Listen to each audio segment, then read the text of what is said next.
The medical ship HMSS Mercy shook as another wounded transport docked. Red emergency lights flashed through the hallways. Doctors and nurses ran to their stations. Today was not a good day. Dr. Tae-Jun Kim stood still in the middle of the chaos.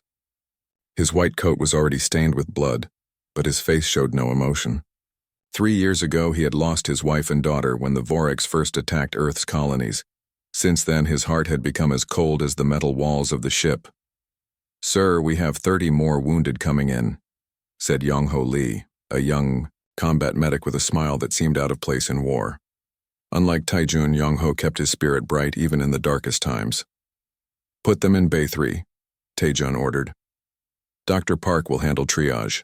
Dr. Hana Park was already checking patients, moving quickly from bed to bed. Her skilled hands worked fast as she decided who needed help first. 6 years as a trauma specialist had made her one of the best doctors on the ship. "This one has the new toxin," she called out, pointing to a soldier whose skin had turned a sickly blue color, same as the last group. Tae-Jun walked over and looked at the readings on the medical screen. "Internal organs are breaking down, just like the others." His voice was flat, but his mind was racing. The Orcs had created a new bioweapon that turned human organs into liquid. No one had found a way to stop it yet. Military command had ordered that these cases be marked unsalvageable to save resources. Ji-Yoon Choi, the newest member of their team, stood nearby. She was only 25, fresh from medical school on Earth. This was her second week on the Mercy. "Can't we try something?" she asked, her voice small but steady. "Anything?" Tae-Jun looked at her. Most young doctors learn to accept death quickly in this war. But something in Ji-Yoon's eyes reminded him of his daughter. "Command says we should focus on patients we can save," Tae-Jun said, repeating the orders. "But we are the ones who decide who we can save," Hana cut in. She had lost her brother in the early days of the war because doctors had given up too soon. Young-Ho nodded. "I have been working on an experimental treatment. It might help with the toxin." Tae-Jun knew he should follow orders. But as he looked at the dying soldier, a young man who had probably never even seen Earth, something inside him shifted. "Bay 4 is empty," he said quietly. "Move all severe toxin cases there. We'll try everything we can." Admiral Sang-Min Kang's face appeared on the screen, his thick eyebrows pulled together in anger. "Dr. Kim, I gave specific orders about resource allocation. We cannot waste time and medicine on hopeless cases when we have soldiers we can save." Tae-Jun stood straight, his face calm. "With respect, Admiral, I believe we can save them. My team has developed a possible treatment." "And who authorized this research?" the Admiral demanded. "Medical Directive 47 gives chief medical officers the right to pursue all possible life-saving measures during combat situations," Tae-Jun replied. He had memorized the rulebook just for moments like this. The Admiral's face grew darker. "You have 24 hours to show results, Doctor. After that, I'm shutting down your little experiment." When the screen went black, Hana let out a breath. "That buys us some time." In Bay 4, 17 patients lay connected to machines that kept them alive. Young-Ho had created a system to filter their blood while keeping their failing organs working. "The Orcs toxin binds to cell membranes," he explained to the team.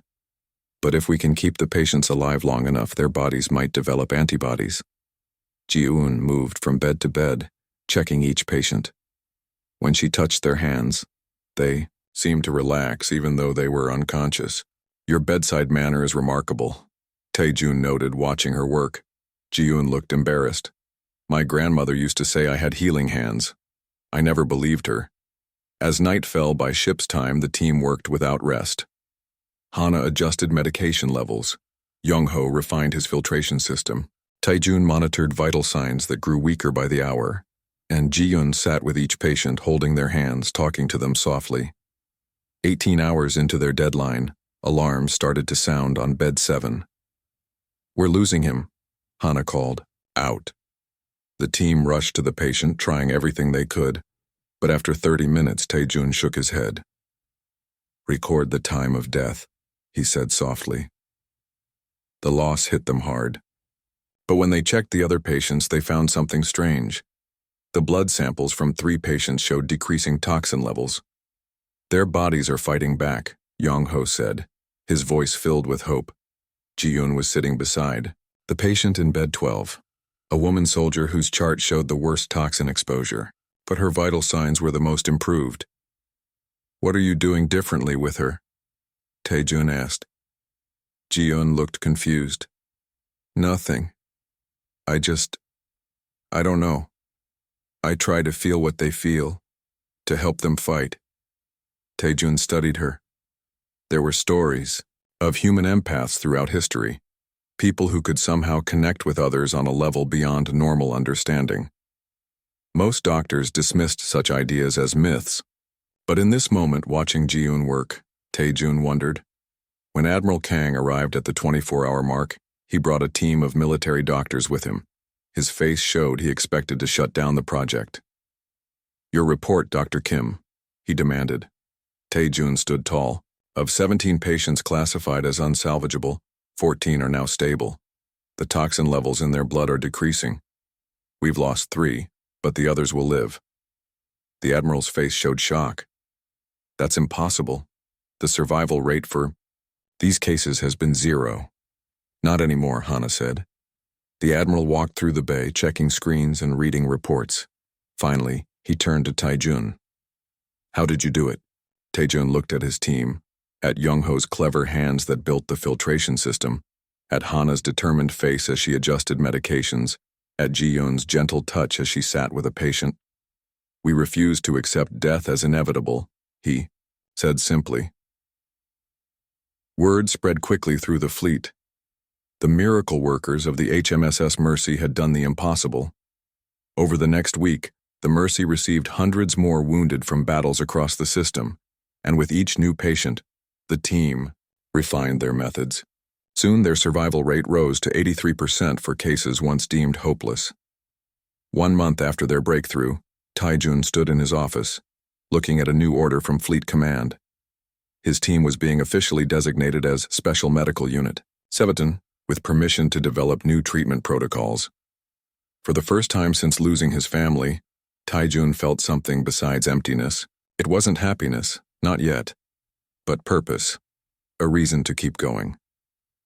As he walked through the medical bay that night, he stopped by Ji-yoon's station. She sat beside a recovering patient, her hand resting lightly on his arm. "You should rest," Tae-jun told her. Ji-yoon looked up, her eyes tired but clear. "I will, but I think he knows I'm here. I think it helps." Tae-jun nodded slowly. There was so much about healing they didn't understand yet. So much about humans that remained a mystery even to themselves. "Tomorrow," he said, "we'll start training other medical teams in our methods." Ji-yoon smiled. "We'll save more." "Yes," Tae-jun agreed. For the first time in years, he felt the corners of his mouth turn up in what might have been a smile. We'll save more." Outside the viewports of the Mercy, the stars shone bright against the darkness of space. Somewhere out there, the Orcs were planning their next attack. But here, in this small medical bay, humanity had won a different kind of victory. Not with weapons, but with healing hands and iron hearts that refused to surrender to death. 6 months had passed since Special Medical Unit 7 became famous for saving the unsavable. Now they worked at a medical station on the planet Helios 4, a world of red dirt and endless sky. Both sides had stopped fighting for a while to gather strength. The medical station was a large white building surrounded by smaller tents. Inside, Dr. Tae-jun Kim stood at a window, watching the sunrise turn the sky purple. "Beautiful, isn't it?" Dr. Yoon Ji-yoon said, joining him. She was the newest member of their team, a neurologist with bright eyes and quick hands. "Hard to believe there's a war going on." Tae-jun nodded. "The quiet won't last. It never does." In the main ward, Hana Park checked patients while Young-ho fixed a broken scanner. Their team had grown famous. Stories spread about how they saved people when no one else could. Jiun Choi sat with a soldier who had lost both legs. She held his hand while he slept. Since their first success, her strange ability to help patients heal had grown stronger. Dr. Yoon had started studying Ji-eun, trying to understand how it worked. It's like she creates a bridge, Yoonji had told Taijun. Her brainwaves match the patient's. Somehow it helps them fight harder to live. A tall man in a clean military uniform walked into the ward. This was Dae-hyun Kwon, their new military liaison. Command had sent him to study their methods. Dr. Kim, Dae-hyun called. We need to talk. Taijun followed him to a small office. Inside, Dae-hyun looked nervous. A transport is bringing in a wounded prisoner, he said. A Vorek soldier. Taejun's face showed no emotion, but his heart beat faster. In 3 years of war, he had never treated a Vorex up close. No human doctor had. Command wants you to save it, Dae-hyun continued. They think we can learn about Vorex biology, maybe find weaknesses. It's not an it, Taejun said quietly. They are living beings. They killed your family, Dae-hyun reminded him. They've killed millions of us. Taejun looked at a small photo on his desk. His wife and daughter smiled. Back at him, he touched it gently. Yes, he said, but I'm a doctor first. The transport arrived at noon. Human soldiers pushed a clear container into the medical station. Inside lay a Vorex. It looked like a giant insect with 6 limbs and hard green shell. One of its legs was missing. Yellow, blood leaked from cracks in its shell. Human soldiers gathered around, their faces angry. One spat on the container. That thing killed my friends, he shouted. Let it die. Hana stepped forward. Move aside, she ordered. This is a medical station. We treat the wounded here. Not them, another soldier yelled. Not after what they did to Earth. Taejun walked through the crowd. The soldiers fell silent.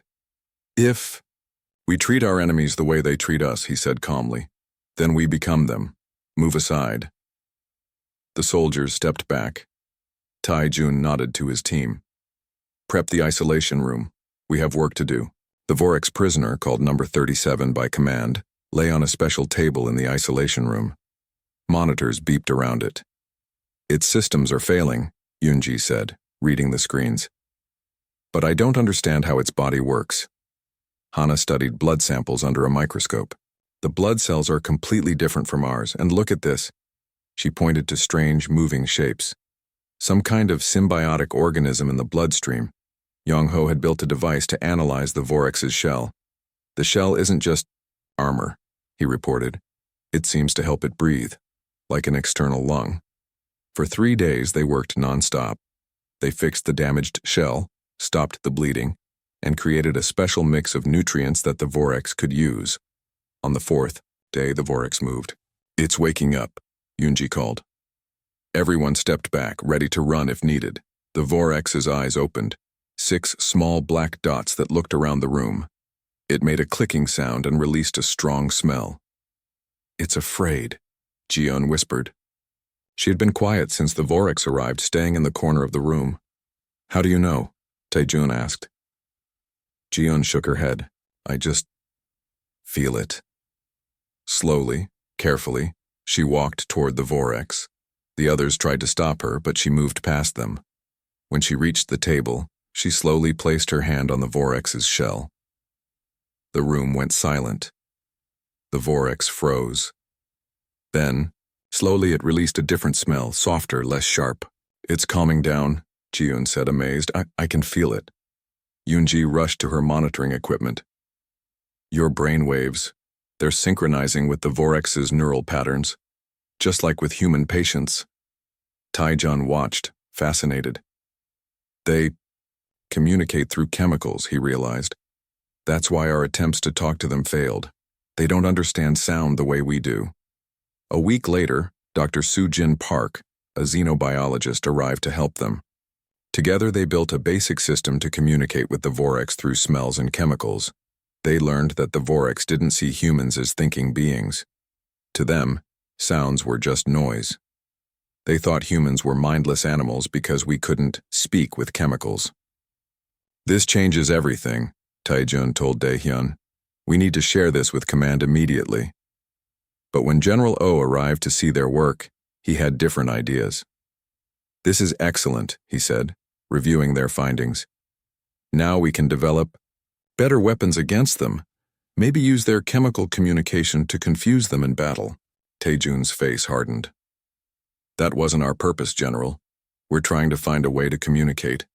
Maybe even end this war. The general laughed. End the war? Yes, by winning it. Your team has given us a huge advantage. He turned to Daehyun. Prepare the Vorix for transport to the research base. No, Taejun said firmly. This is my medical station. The Vorix is a patient, not a test subject. The general's smile disappeared. That is an order, Doctor. I cannot follow that order, Taejun replied. It violates the medical oath. The room grew tense. Soldiers put hands on their weapons. The Vorix stays until fully healed, Taejun continued. Then it should be treated according to war prisoner protocols, not as a lab specimen. Do you know what you're risking, Doctor? The general asked quietly. Yes, Taejun said. But some things matter more than personal safety. The team stood behind him. Hana, Youngho, Ji-yoon, and Yoonji. Even Daehyun stepped over to join them. The general looked at them for a long moment. Then he turned and left without another word. That night, the team gathered in Taejun's office. We've made powerful enemies, Hana said. But we did the right thing, Youngho added. Taejun looked at each of them. What we learned today could change the course of this war, not through weapons but through understanding. Will they listen? Ji-yoon asked. Taejun sighed. Some will, others won't want to. But we keep trying. Outside, the twin moons of Helios, Evi shone on the red desert. In the isolation room, the Vorix prisoner rested, healing slowly. And somewhere beyond the stars, both human and Vorix forces prepared for more battles. But in this small medical station, something new had started. A bridge between different worlds, and the team of doctors who had touched death so many times had found something unexpected: hope. Tomorrow, Taejun said, we continue our work. Not just healing bodies, but perhaps healing something larger. The Yar. Others nodded. They had come to save lives. Now they might help save 2 species from endless war. The cost of compassion was high, but its value was beyond measure. 1 year had passed since Special Medical Unit 7 first saved the unsavable. The war with the Vorix had grown bigger. Battles raged across 3 star systems.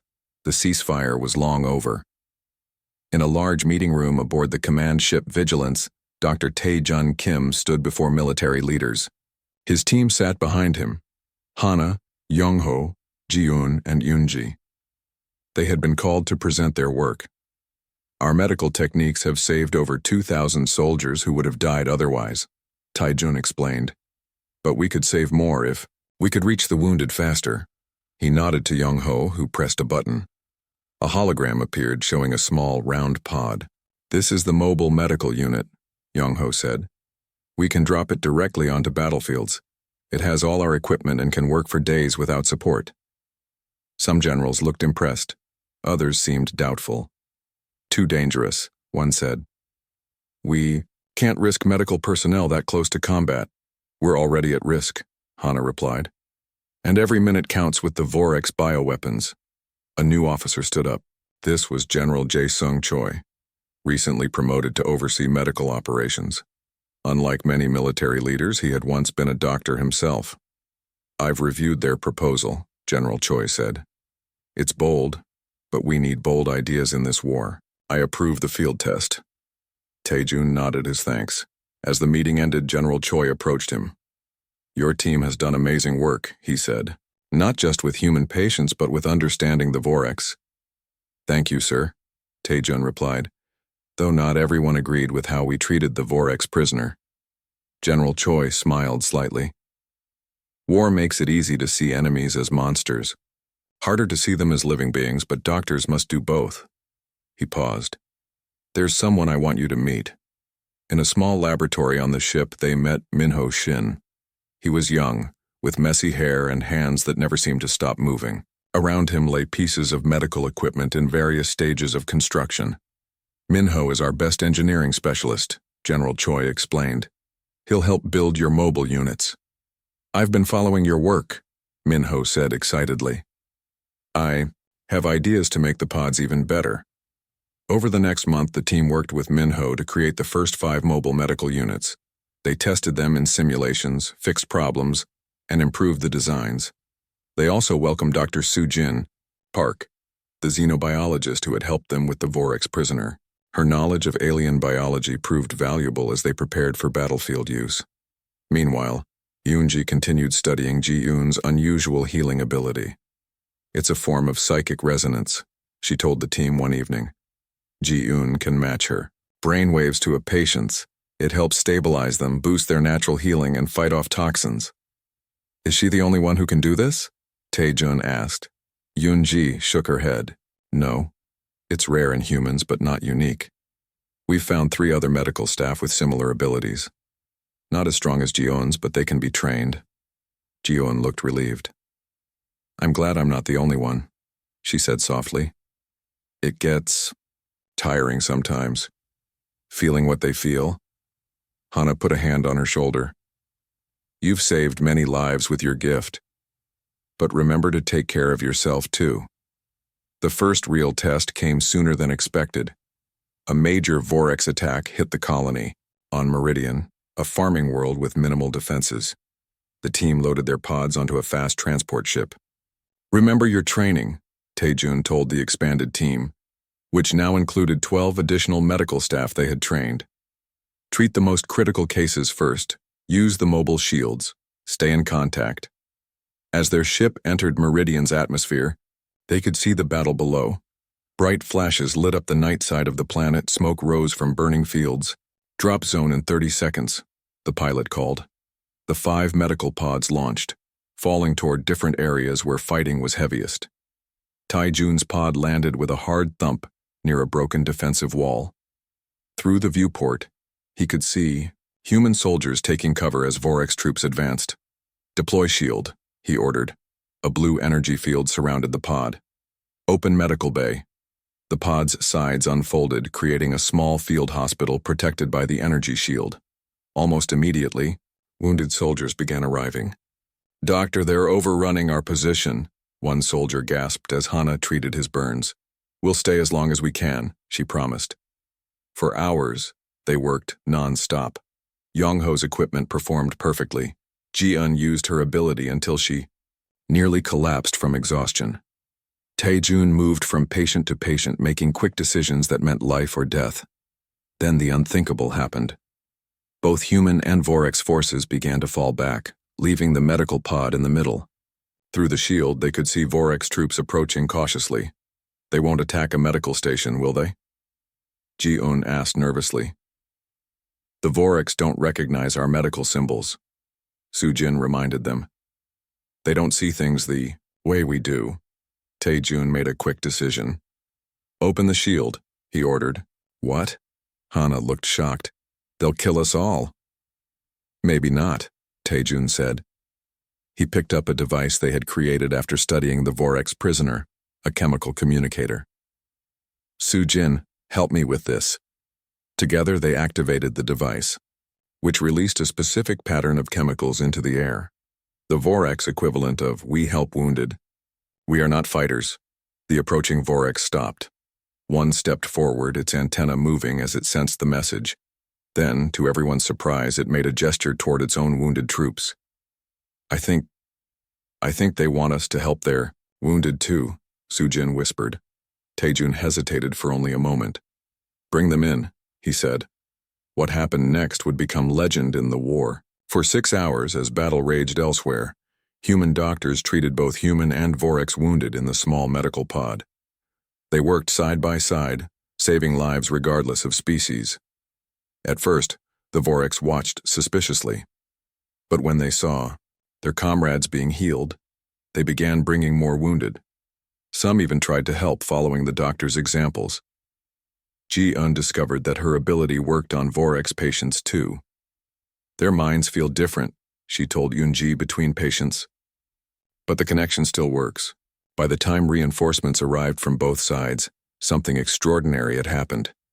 The medical pod had become a neutral zone, a place without war. When human forces finally reached them, they were shocked to find Vorac's troops peacefully waiting outside the medical pod, collecting their healed comrades. "What in all the stars is happening here?" the human commander demanded. Taijun stood at the edge of the medical zone, tired but proud. "We're doing our job, Commander, saving lives." As the Vorac's retreated with their wounded, one turned back, toward Taijun. It released a complex mix of chemicals that their translator struggled to interpret. But the meaning seemed clear enough.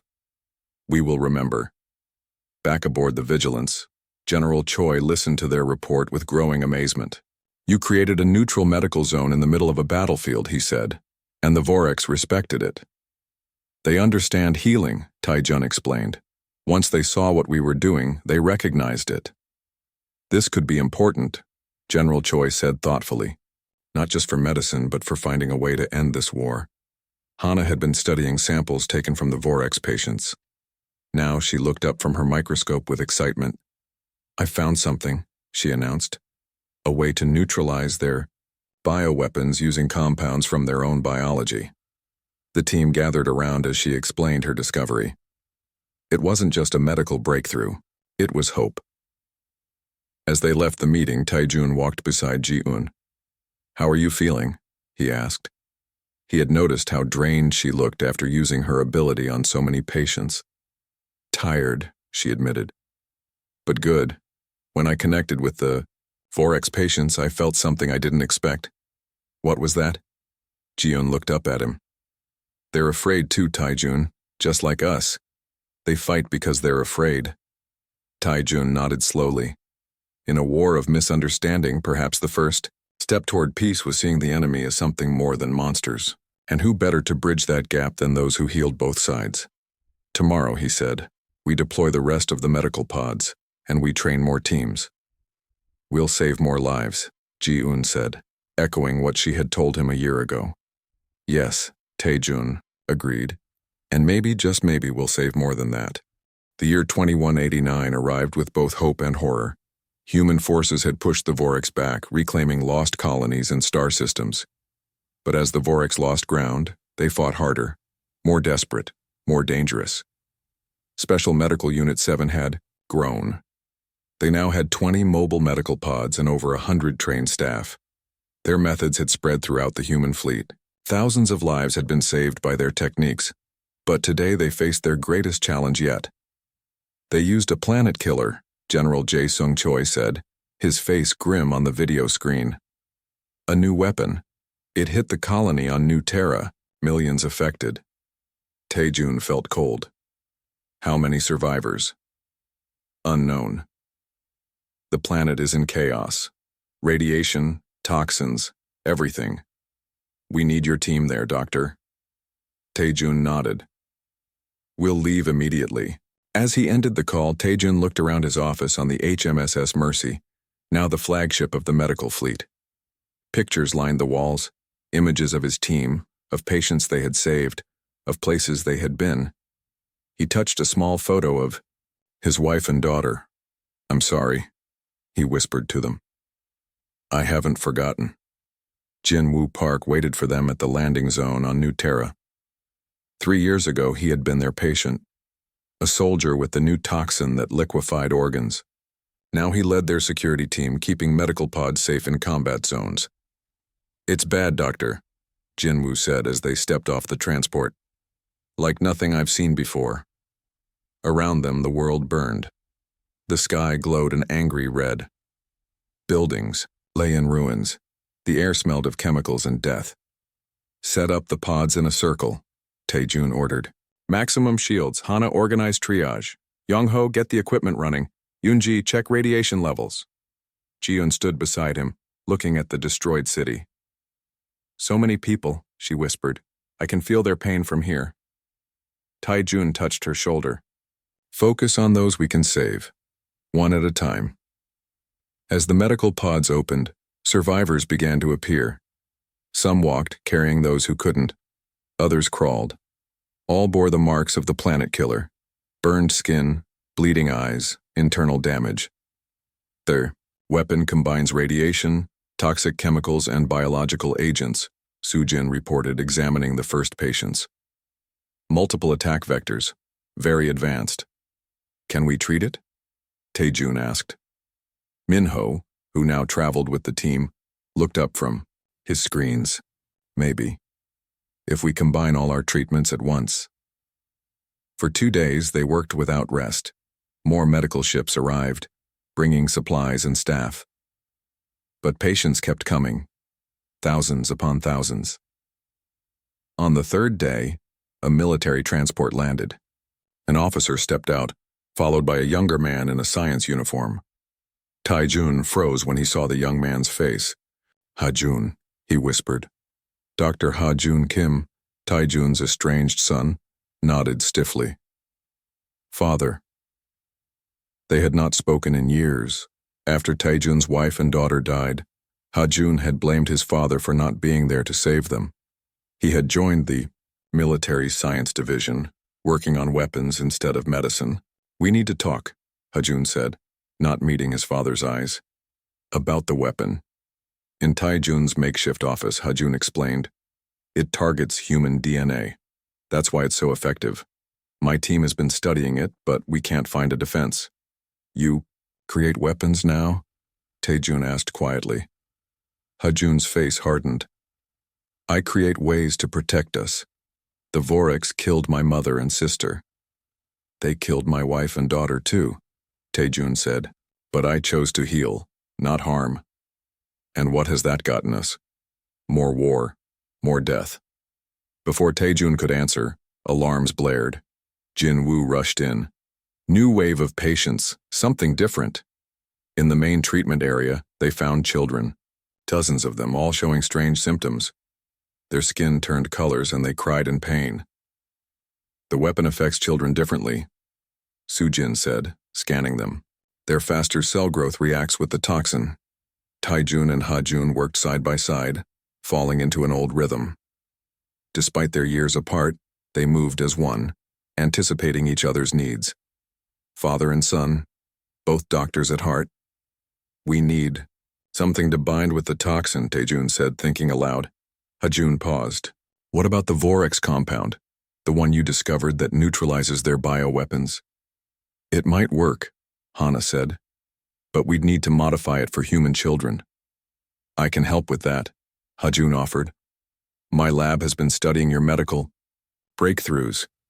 For the next 12 hours, they worked together.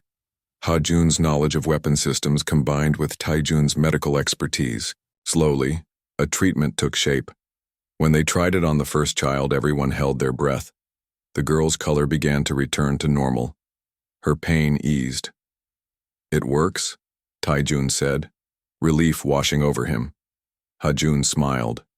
His first real smile in years. "We did it, Father." As days turned to weeks, they saved thousands. But millions had died. The planet would take generations to heal completely.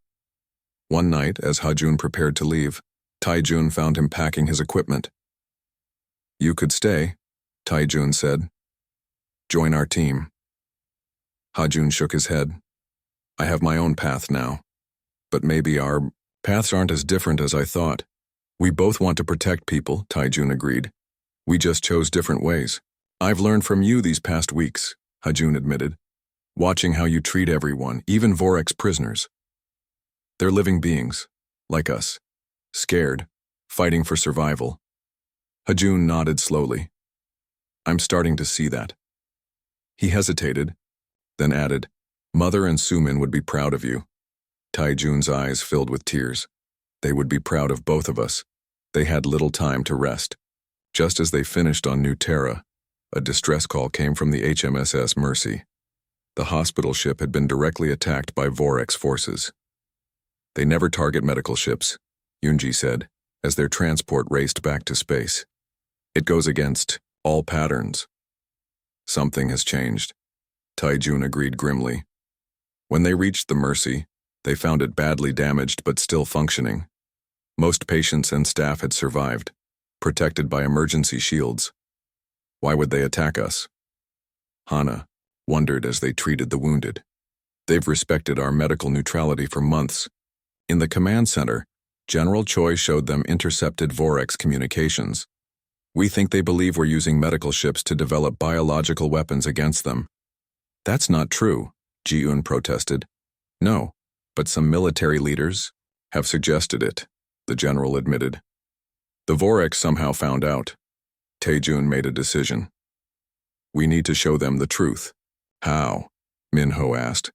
We broadcast everything. Our medical techniques, our treatment protocols, everything to both sides. Show the Vorx we're healers, not killers. That's classified information, an intelligence officer objected. It's medical knowledge, Tae-jun countered. It belongs to everyone.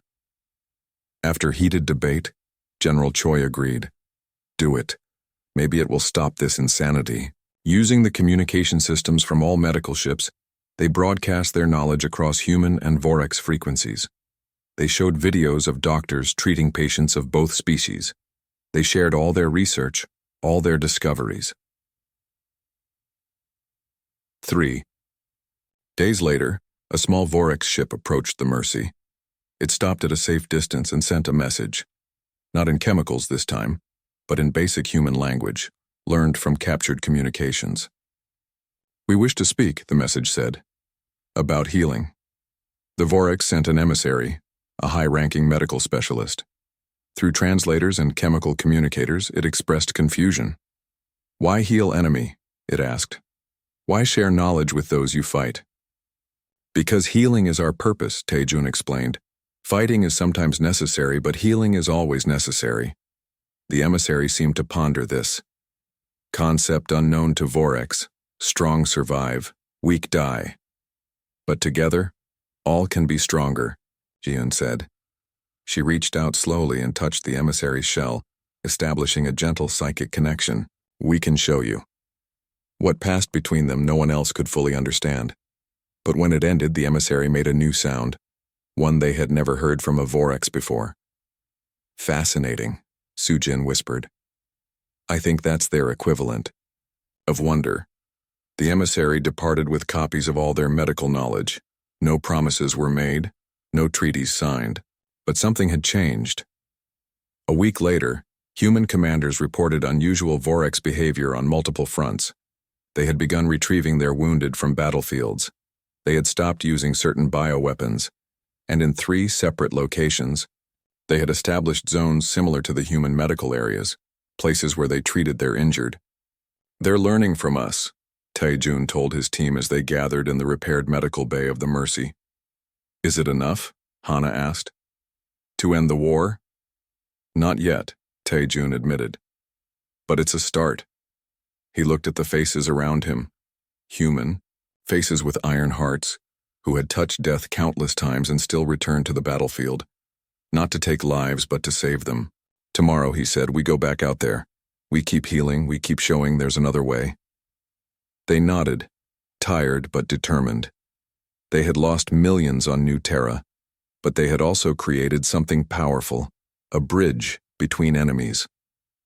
A small hope for peace, and sometimes small hopes were all that stood between civilization and darkness. Tae-jun touched the photo of his family one more time. We're making a difference, he whispered to them. A real difference. Outside the viewports of the Mercy, stars shone in the darkness. Somewhere out there, both humans and Vorx were fighting and dying. But somewhere else, they were healing. Learning from each other, finding common ground in their shy. 1 year after the planet-killer weapon hit New Terra, an uneasy peace settled across the stars. Not a full peace, fighting still happened in distant systems. But for the first time in 4 years, major battles had stopped. On the planet Helios 4, once a battleground, now stood a new building. Its white walls gleamed in the red desert. Above its main door, 2 symbols joined together. The human medical cross and the Vorx healing spiral. The Interspecies Medical Academy, Tae-jun said, reading the sign with pride. I never thought I'd see this day. Beside him stood Hana, Youngho, Yunji, Sujin, and Minho. Ji-eun was inside, preparing for the opening ceremony. They had all changed during the long years of war. Gray touched Taijun's hair now. Lines marked Hana's face, but their eyes still held the same determination. 20 students from each side, Youngho said. Not bad for a start. And hundreds more wanting to join, Hana added. Inside the academy, humans and Voreks moved carefully around each other. Trust grew slowly after years of war, but it grew fastest among those who healed. Ambassador. He-Jin Kang approached their group. Once a diplomat on Earth, she now represented humanity to the Voreks. The council is impressed with what you've built here, she told Taejun. Both councils, human and Voreks. We couldn't have done it without your support, Taejun replied. Did you ever imagine this when you first broke the rules to save those unsalvageable patients? She asked. Taejun smiled slightly. No. We just wanted to save lives. And you ended up helping save 2 species from endless war. The opening ceremony brought together leaders from both sides. General Jae-sung Choi represented the human military. The Voreks sent a group they called the Chorus, 5 medical practitioners who made decisions together through chemical communication. Ji-eun stood at the center of the main hall, surrounded by new equipment and learning areas. Over the past year, she had trained others with empathic abilities, both humans and, surprisingly, some Voreks who showed similar talents. We begin by understanding each other, she told the gathered crowd, not just as bodies to fix, but as beings with minds and feelings. As she spoke, Taejun noticed a young woman in the front row, watching with bright eyes. This was young Mir Lee, whose father had been one of their first patients on the Mercy. Now she trained as a medic herself. After the ceremony, visitors toured the academy. In the research wing, Taejun showed General Choi the projects underway. We're developing new techniques that combine human and Voreks approaches, he explained. Their biological understanding is different from ours. Together we can do things neither could do alone. In another lab, Hana demonstrated prosthetics that worked with both human and Voreks biology. The neural connections are similar, despite our different forms, she explained to a group of students. Throughout the day, Taejun found himself watching how the 2 species interacted. Careful at first, then with growing comfort. It reminded him of how patients from opposing sides had slowly learned to trust each other in those first neutral medical zones. That evening, as the twin moons rose over the desert, Taejun stood on the academy's roof. Ji-eun joined him there. I got a message from Hajun, Taejun said. He's coming next month to help with the genetics program. Ji-eun smiled. Your son has changed. We all have. He looked up at the stars.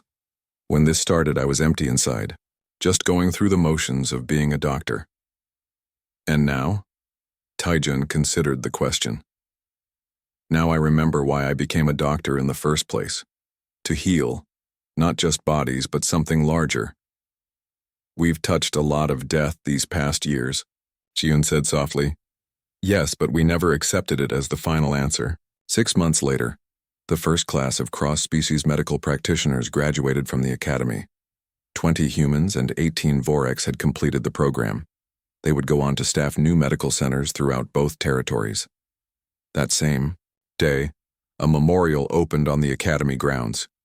Simple stone pillars listed the names of medical personnel, both human and Voreks, who had died saving others during the war.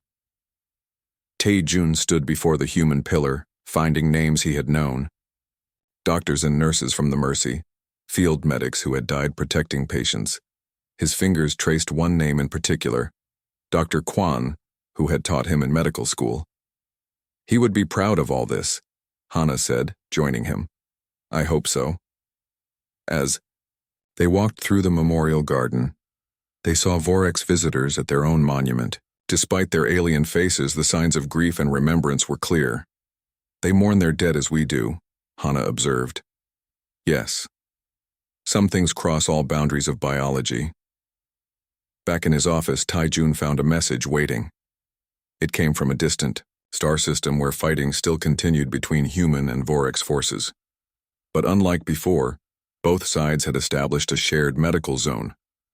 They requested teachers from the academy to help train local staff. "Our work is spreading," Taijun told his team when they gathered that evening. "Faster than we expected." "Good news travels fast," Young-ho said with his old smile. "And techniques that save lives travel even faster," Yoonji added. As night fell, most of the team headed to their quarters, but Taijun remained in his office looking at old photos. His wife and daughter smiled back at him from one frame. In another, his original team stood aboard the Mercy, tired but proud after saving their first unsalvageable patients. A knock at the door interrupted his thoughts. Young Mai Li stood there hesitant. "I'm sorry to bother you, Dr. Kim," she said, "but I wanted to thank you before I leave tomorrow." "You're in the group going to the border systems?" he asked. She nodded. "Yes, I requested it." She paused.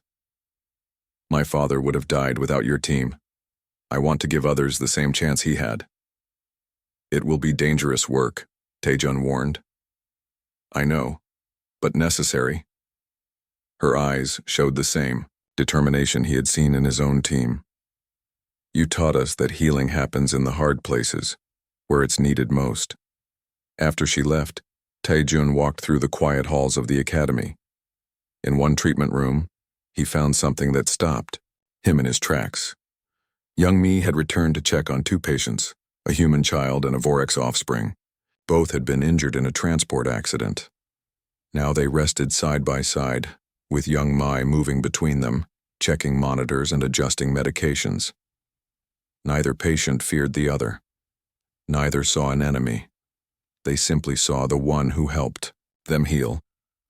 Taejun watched silently from the doorway, not wanting to interrupt.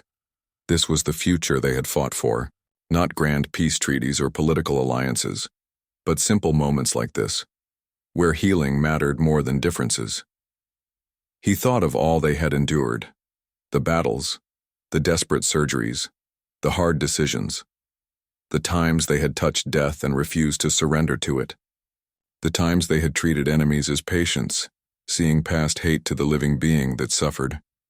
What had started as a desperate attempt to save a few unsalvageable patients had grown into something that changed two civilizations.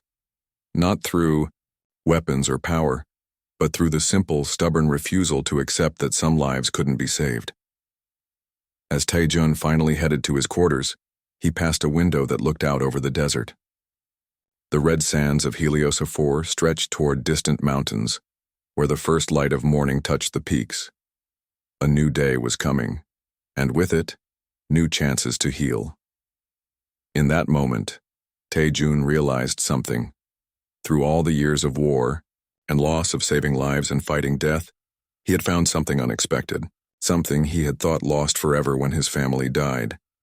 He had found home, not in a place but in purpose, in the knowledge that his hands, and the hands of those he had taught, would continue to reach out to those who suffered. Human hands, Vorix appendages, all guided by the same principle, that healing was the highest calling any being could answer. Soft hands that had touched death countless times, iron hearts that never surrendered to it. Together, they had changed the stars, themselves.